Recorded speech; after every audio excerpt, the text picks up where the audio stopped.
GeorgeMark Children's House is the first freestanding pediatric palliative care facility in the United States. Our doors were opened in 2004, and our founder is Dr. Kathy Hull. And Dr. Hull is a psychologist, and at the time she was working at Children's Hospital Oakland and was working with a lot of oncology patients and realized that there needed to be a better place for children at the end of their life.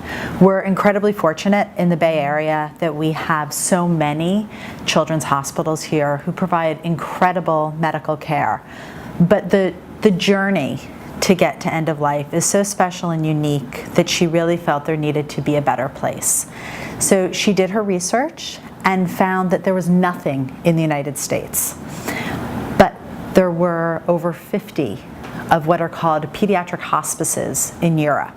So she packed up her bags and she went to Europe and visited some pediatric hospices there, and then came back here and raised money, and in 2001 broke ground on this facility. And as I said, our doors were opened in 2004, and the types of care we provide as a pediatric palliative facility are we do what's called respite care, which is providing a rest for both the children, our patients, as well as their caregivers. These children require 24/7 care, and therefore their families, their caregivers need a break, and the children need a break, a change of scenery. These aren't children who travel very well.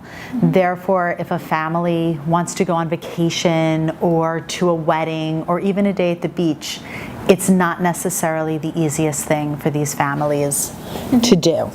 So we provide respite care, and children come anywhere from around 2 days to a couple of weeks, and they stay here. And a lot of our families refer to it as Camp GeorgeMark. So it gives you an idea of all the different activities and enrichment programs and just love and medical care that we provide for the children. Another type of care that we do is called transitional care, and that's really from hospital to home or from home to hospital. So if a child's preparing for a medical procedure, they can come here for the preparation. Or if they've just had a medical procedure and their caregiver needs to learn how to provide that level of care, we're a subacute medical facility. So their caregiver can come here, they can stay here, they stay on the day bed in the child's room, and they really get hands-on experience with our medical team, how to care for the child in this new stage of their journey. Additionally, we do perinatal care. It's really perinatal counseling, and that's to help guide families when they find out that they have a child who is going to need this kind of care once the child is born. And lastly, we do end-of-life care. So our end-of-life care is not just for the child, it's for the whole family, and it's from any point in the diagnoses, and that's totally wrong that it's at any point in the diagnoses. So we also do end-of-life care, and end-of-life care is at various stages in the journey, and we have children who come here and are here for a day. We have children who are here for months. But what's really amazing, and when I show you the facility, is you'll see this is a home. It was built as a home. It was designed by a residential architect. We sit on 5 acres of Alameda County land, and it feels like a home. And that was Dr. Hull's intent, was that children did not need to be in an environment that felt cold or sterile and not like a home. But she wanted these children and their families to be in an environment that was warm and caring and felt as much like their home as it could. It means that the whole family can live here? So for end of life, we have 2 family suites, and our families come and they stay. And I'll show you the suites when we walk to the other side of the house as well. So we have children stay here, their siblings can stay, their cousins, their grandparents. We've had, anyone and everyone stay to support a family going through the end-of-life journey.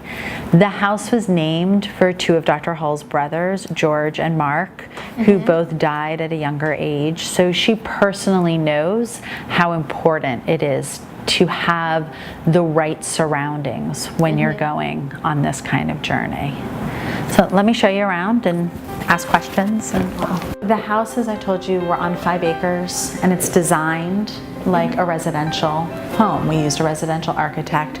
We have supporters on our walls. We also have over in our circle of patrons additional supporters on bricks. Our supporters are really essential to this house.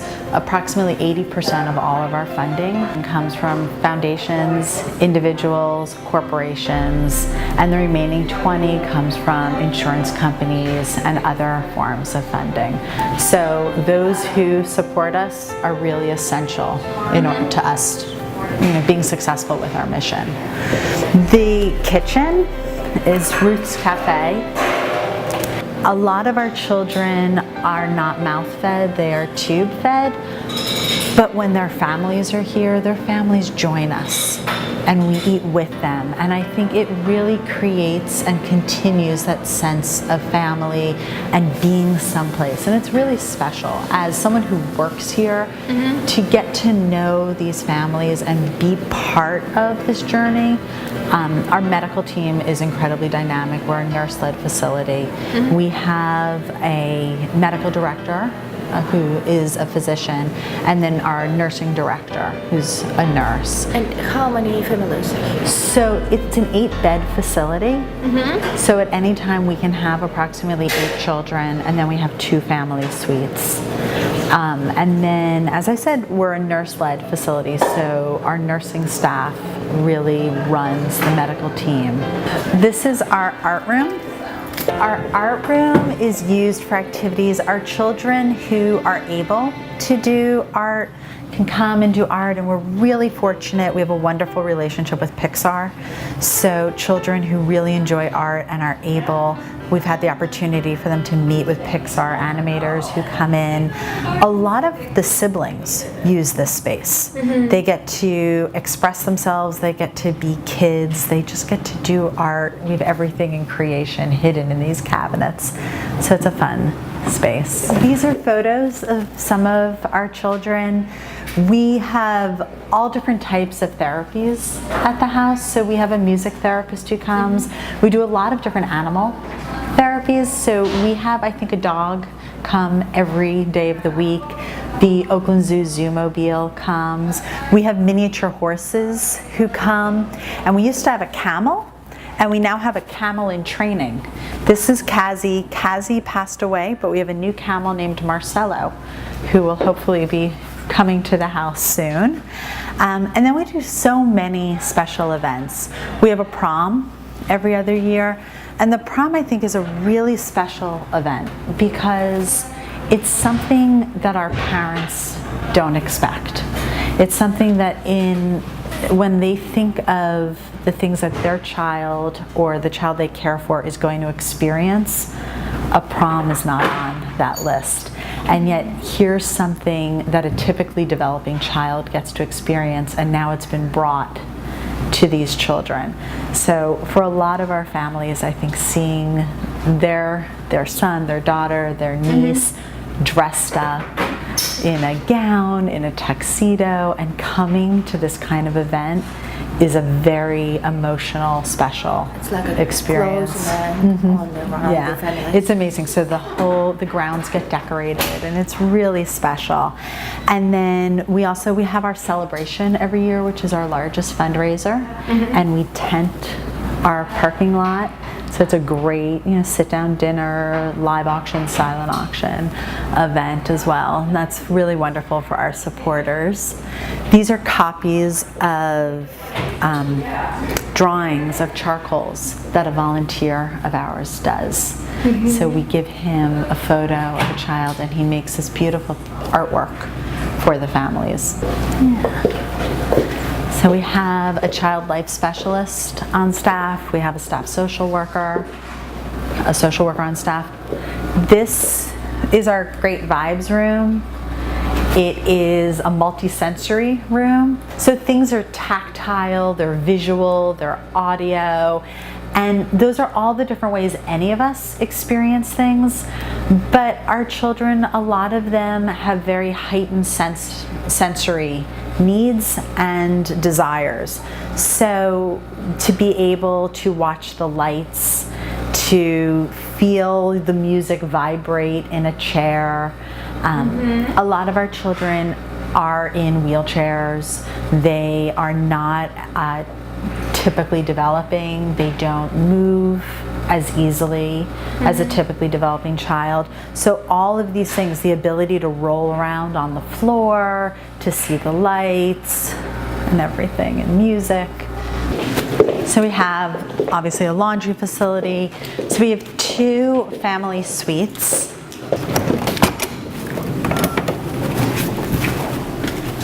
So our family suites are designed, they obviously have a full bathroom, and then they have a bedroom, they have a pull-out couch, and then they have a kitchenette.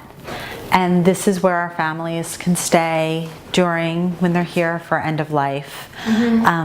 One of the things that people always say is, you have a full kitchen. You have 3 meals a day in a kitchen. Why do you need a kitchenette? And I always say what's amazing is, for most of us, food is comfort.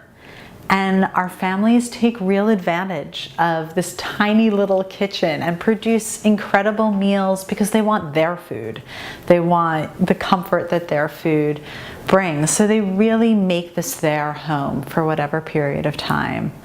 This is Jojo. Hi, Jojo. You just got a very big hello. You didn't realize it, though. I did get a big hello. Yes, you did. I know. That was pretty awesome. Eyes out. I like that hat, Jojo. So, I mean, what's amazing is we have kids who are called frequent flyers. They're here. They come back time after time. That's kind of cool. It's neat to be able to have that connection. It's neat. It's pretty amazing to be able to see the progress of our work, the difference that it makes.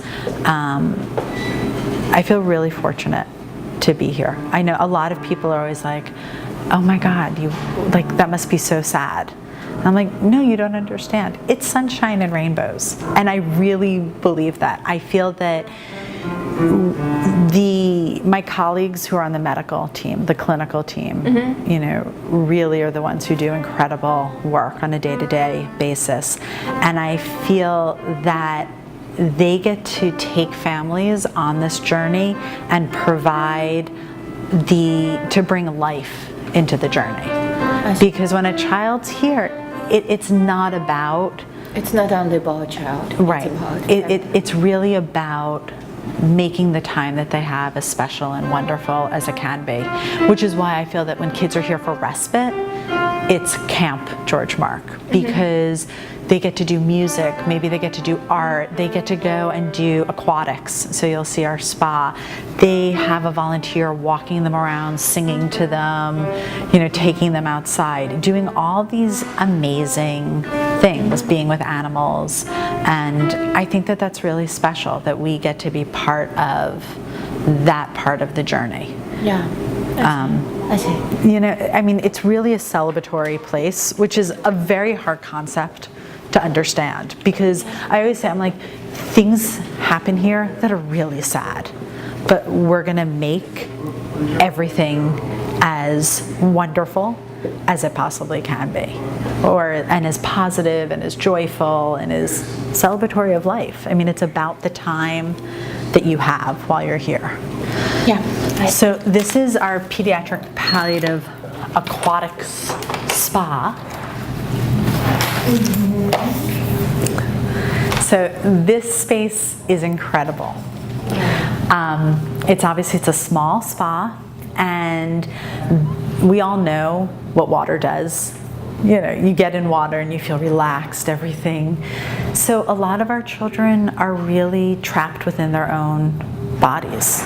And yet you put them in water and they're working with one of our palliative aquatic therapists and volunteers, and there's a relaxation. They're not as rigid. They can relax. Their parent, their caregiver can go in the water. They can have a moment to embrace them, to really connect. Water's really powerful. We then have kids who treat the spa and their time here like it's a pool, and they play basketball and they shoot water guns and all the things that kids want to do. But the environment really changes depending on the type of aquatic time that the therapist determines is needed. There'll be live music sometimes, or there'll be music playing. The room can be dark, it can be lit, there can be, sort of candlelight. It's a really, really special, powerful place. And I think it's a real bonding experience for a lot of our families, especially at end of life and with babies. You see a lot of really wonderful time with the babies. There's a great picture outside that was taken of a child who is here at end of life. So this is baby Lars. There's a really wonderful photo that was taken of his father holding him in the water when he was here for end of life. But I'll tell you that one of my favorite photos I've ever seen taken in the house is a photo of his sister touching the photo and just looking at the photo, because that's her connection to her brother. He had died before she was born, so she didn't have the opportunity to know him, but she gets to know him through the house.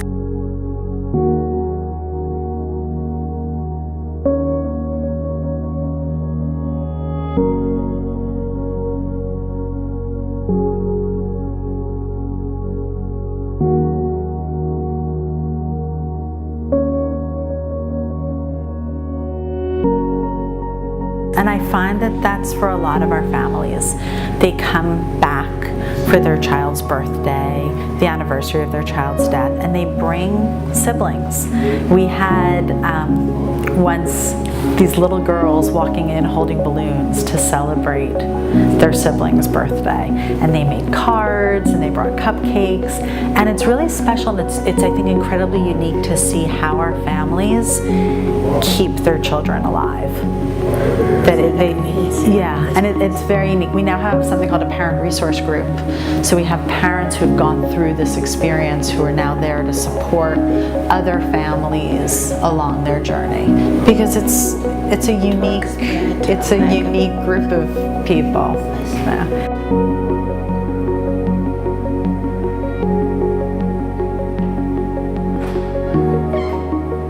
Are you walking out or are you staying in? Okay.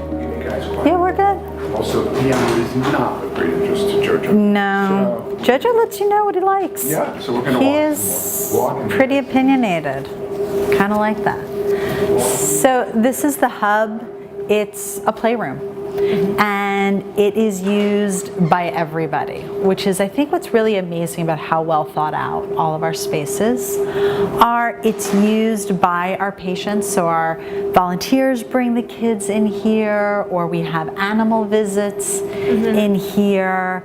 But it's also used by our families. When families are staying here, we've had Super Bowl parties here, we've had birthday parties, we have great games of pool. I mean, there's sort of everything you need in this space. It's exactly, sort of what every kid wants in their home: a pool table, a foosball table, video games, and then, toys for little kids and everything. So it's a great space, and it's really utilized. The end of life care was why the house was opened, but respite really fills this void, because these aren't children who you can just turn to your neighbor and say, hey, can you watch my child for a day? I want to go to my cousin's wedding. You really need people who have the medical expertise, the right environment, and therefore to provide that as a resource for these families is incredibly unique. There's another home like ours. It's situated a little different in Arizona there's a home opening in Seattle. And then there's about 18 or so what we call like houses throughout the country that are at various stages of being put together, whether they are fundraising or trying to figure out all the legalities of opening a pediatric palliative facility, and whether they want to be affiliated with a children's hospital or an adult hospice. There's a lot of different questions that they need to answer, and additionally, each state is different. So how we are licensed in California is not how you're going to be licensed in another state. And because, we're the first, there's not a lot of Expertise. Exactly.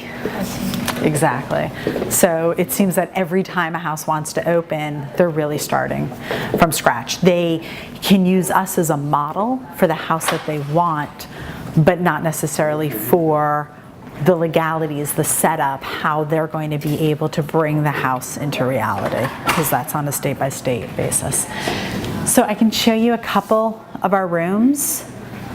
All of our rooms have different themes to them. So we have 8 rooms. Each of our rooms painted in a different theme. This room's Goodnight Moon. So you can see it looks like Goodnight Moon. And there's the day bed that all the rooms have. They all have a full accessible bathroom, access to the outside. You can close this panel not to this. So the medical, all of the... and it looks like just and it just, regular. exactly. So if you don't need these things, they're not front and center. We don't have alarms and bells and whistles and lights going on and off. And if you don't need this equipment, it just disappears. All of our rooms, the whole facility is equipped with Hoyer lifts to help maneuver the children, because if they're not able to sort of carry their own body weight, it can be very physically strenuous on our clinical staff. This is a posy bed. It's for our children who are more active, but they can't be in a regular bed because they'll climb out or potentially fall out, or they like to play a lot in the bed, so the bed has an enclosure. I always say I wish these had been around. I know about this when I had 2-year-olds. And again, you can see the panel and the medical. And then it just closes right up. This is our GeorgeMark suite. After a child dies, a family, based on their religious beliefs, their wants, their desires, can have their child come and stay in this room for visitation, for family to come and see the child, friends. And it's Just to say goodbye. just to say goodbye. But it's a really interesting space, because how families choose to say goodbye it's so personal, it's so unique. So we obviously have had more traditional visitations. We've had families who have come and have had music playing and sing-alongs and just a real gathering, and you can feel, the love and the joy and the celebration of the time that this child had. So it's a pretty special place. I'm going to take you outside and you'll get to see some of our grounds, but we're also going to go up to the sanctuary. So we have a non-denominational sanctuary where families can choose to have a funeral if they want, but it's a space that we've used for many different purposes, and it's very bright out here. So this is the memory fountain. This is so special. This was created for our staff, really for our clinical team, because they work with these children every day. They form real relationships with these children, with their families, and it's their self-care, because this is very emotional, the whole process for them, and it's really special. We have a volunteer who etches the names of a child after they die into the rock and the year that they died, and we have all of our staff will come out and we do our own memorial for the children. People get to talk about the child, and we put the rock, down with the fountain. So it was really designed for the GeorgeMark staff, the GeorgeMark family, but it's really become something that I think all of our families are part of. So it's nice, but self-care is so important, especially in this type of work. So this is our non-denominational sanctuary. We have hosted, come on in, everything here. Obviously we've had funerals, we've had a wedding, we've had yoga, we had the World Doctors Orchestra, did a fundraiser a few years ago, and we were one of the beneficiaries in San Francisco. So they had a few musicians come and play. This is where we hold our Remembrance Day every year. It's just a really beautiful space and has amazing stained glass. I love the stained glass in this room. I think it's like a church. It is, but it's non-denominational because of our families, whatever they believe, we want to be able to be accommodating. But I think it's a very peaceful place. So we have people who will come and obviously just sit. This is our tile wall. We work with this wonderful nonprofit called Art for Life, and they will meet with our families when our families are ready. So at some point after a child dies, they have the chance to sit down with an artist and design a tile that for them is how they want to think of their child. So some of the tiles you can see are really focused on the age or the stage in life that the child was when they died. Others are very kind of pop culture and reflective of the time in our country's history. But they're all really beautiful. So you don't have any strict rules? We don't have any strict rules. And what I think is really amazing about these is when a family comes back to visit the house, this is one of the places they always come. We had a father come about a year ago who came to the house. We don't have visiting hours. So we don't have visiting hours when a child is here, and we don't have visiting hours after a child dies. And our bereavement services are for however long a family needs them. And this is part of bereavement. This is part of the journey. And so there was a family who we got to buzz in to come through the gate, and we let him in, and he said that he wanted to see his son's room, and he wanted to come to the tile wall. But what was so special was he also mentioned he had not been here since his son had died, and it had been years. And he had gotten remarried. Mm-hmm. And he said that he wanted his new wife, to come and meet his child. And that to me was so special.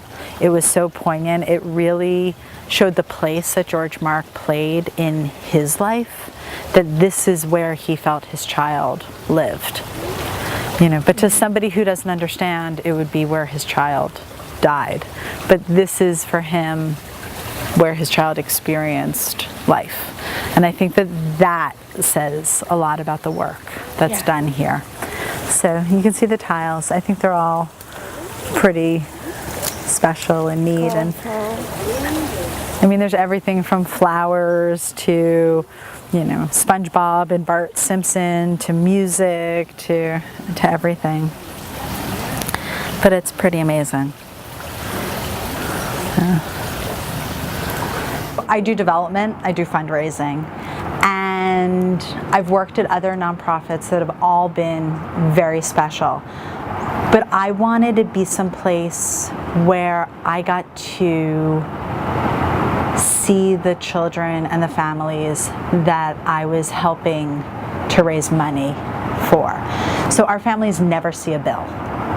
Everything at this house is taken care of. There's enough on their plate that they shouldn't be worried about how to afford this type of care.